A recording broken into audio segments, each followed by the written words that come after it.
If you have a percentage calculator on your phone right now, your homework is to delete it, because there's no reason for you to be afraid of percentages. The word percent literally just means out of 100. So take a look at the number 100. If I need 10% of this, all I have to do is move this decimal over one spot, and look, I've got 10 out of the 100. Or if I need 1%, move it over again, and there's 1 out of the 100. So say you have some bizarre homework question like 32% of 50. Don't be afraid of this, just try it. We need 3 tens, right? So we get 10% by moving our decimal over. That's 5. Multiply that by 3, and that gives us 15. Now we need a couple of 1%. So we move it over again. 1% is 0.5.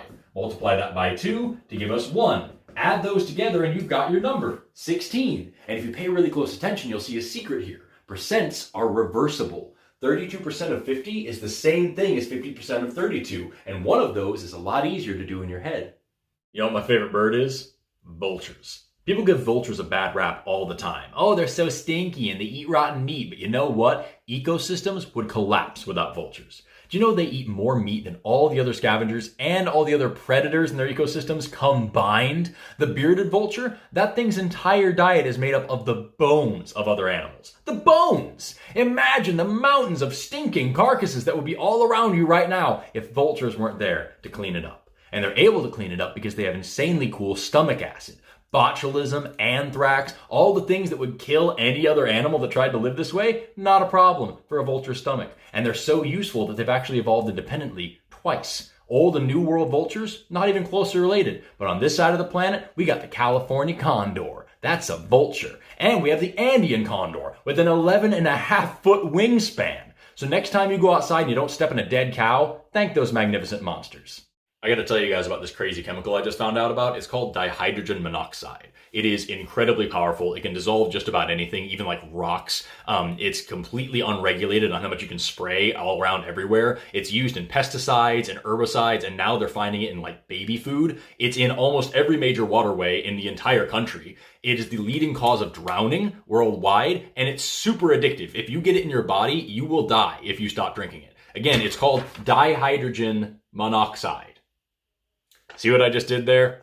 People ask me all the time why I'm so passionate about pushing science literacy. That's why. Because I have seen stupid fear-mongering language like that used to make people distrustful of things like vaccines and genetically modified foods. Because I live in a country where idiots like Gwyneth Paltrow can push crystals that cure cancer. Or where 30% of people don't believe in climate change, 40% of people don't believe in evolution, and 1 in 4 Americans don't know that the earth goes around the sun.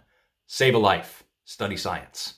Anytime you experience anything, your brain has to process new information.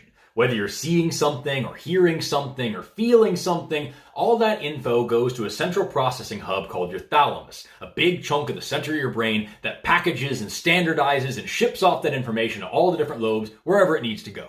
All except your sense of smell. That goes through these big white tracks right here called olfactory bulbs. It skips right over the thalamus, and it goes directly into your amygdala and your hippocampus, areas of the brain that are essential for things like emotion and memory.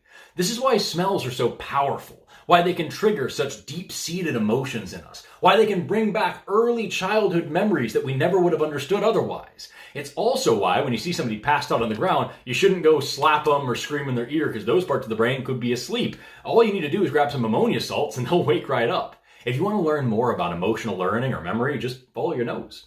Oh, wow! One thing that upsets me, admittedly more than it probably should, is how every time I find like a really cool dinosaur set for kids, it's got one of these in it. This is not a dinosaur. This is Dimetrodon. He's actually more closely related to you than any dinosaur. He was what was called a stem mammal. He was on his way to evolving warm blood. See this big sail up here? He was able to pump blood up into that and like warm it up in the sun or cool it down in the breeze. Really cool thermoregulation practices. He had a synapsid skull just like you did. He didn't have that stupid 2-hole diapsid skull like reptiles and birds have. He also had different sizes of teeth for like different situations. That's why he's called Dimetrodon, 2 measures of tooth. He was one of the first animals to evolve that. This guy lived 30 million years before any dinosaur was ever around. He's as far before dinosaurs as like cats and pigs are after dinosaurs. He's so much cooler than a dinosaur. He's one of my favorite animals. Quit lumping him in with dinosaurs. He's so much better than that. Here's a fun science lesson for you. Your smoke detector is radioactive.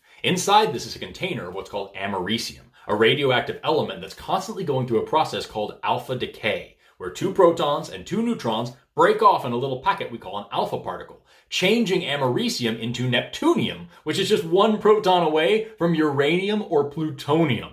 These alpha particles are positively charged. They bump into a little negatively charged plate that makes a tiny little electric circuit which keeps your smoke detector happy. But when smoke gets inside the chamber, it's enough to block the flow of those alpha particles, disrupting the circuit and setting off the alarm.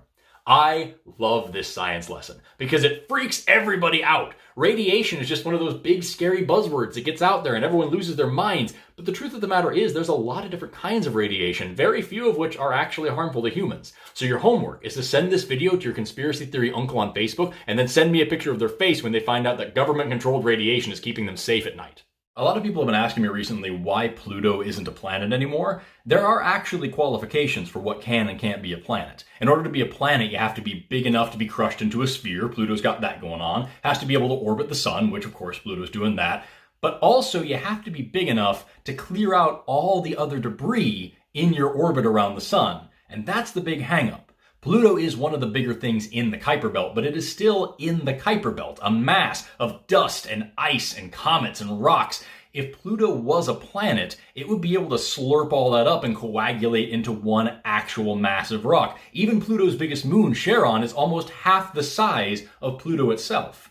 But say you want to make a special exception. Say Pluto is now big enough to be considered a planet. Guys, we have asteroids bigger than Pluto. Our moon is bigger than Pluto. Australia is bigger than Pluto. If Pluto's a planet, we have over 2,000 planets. What do you want to have to remember in first grade? Somebody recently asked me what it is that makes humans humans. Aside from DNA, why are we so special? And that's an incredible question because there's actually 6 different things that separate humans from the other great apes, most of which didn't even pop up with our species. So 7 million years ago, we split off from chimpanzees. 6 million years ago, we're already up on 2 legs walking.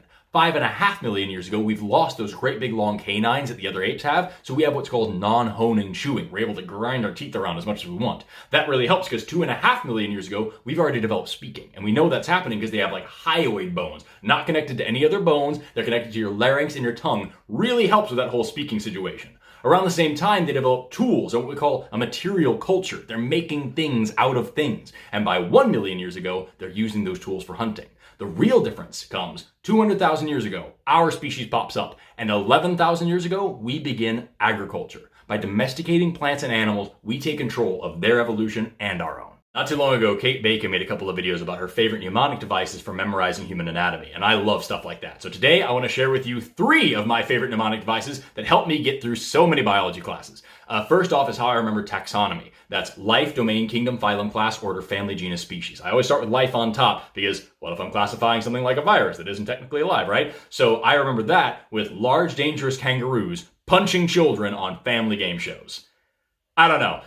Then it's the stages of mitosis. Those are interphase, prophase, metaphase, anaphase, and telophase. And I've remembered those for a very long time with the phrase, I pat my ass twice. And don't forget about cytokinesis at the end of that. And then you've got the 12 cranial nerves. Those are the nerves coming directly out of your dome. And those are your olfactory bulbs, optic, oculomotor, trochlear, trigeminal, abducens, facial, vestibulocochlear, glossopharyngeal, vagus, spinal accessory, and hypoglossal. And I've remembered those with the phrase Old Officer Olaf trying to apprehend fancy velociraptors getting very slightly high. I hope this helped you get through biology class. If you scroll through the comment section of almost any one of my videos, you'll see one of the most frustratingly persistent arguments about evolution. And it goes like this. I didn't come from a chimpanzee. Dude, you're right. And nobody's saying that. Here's how it works. Here's humans. Here's chimpanzees. Go back 7 million years ago and you'll find our common ancestor. This is an animal that was not a human and was not a chimpanzee, but whose descendants went on to become both humans and chimpanzees. And look, bonobos too. Go back 8 million years ago, you find our common ancestor with gorillas. Go back 12 million years ago, you find our common ancestor with orangutans. All the way back to 65 million years ago with the Plesiadapiforms, one of the earliest common ancestors of all primates. These funky little tree shrews are the reason why all the rest of this stuff happened. So if I summarize that and say we split from chimpanzees, I am not lying to you. I just can't fit all of this information on human evolution into one TikTok.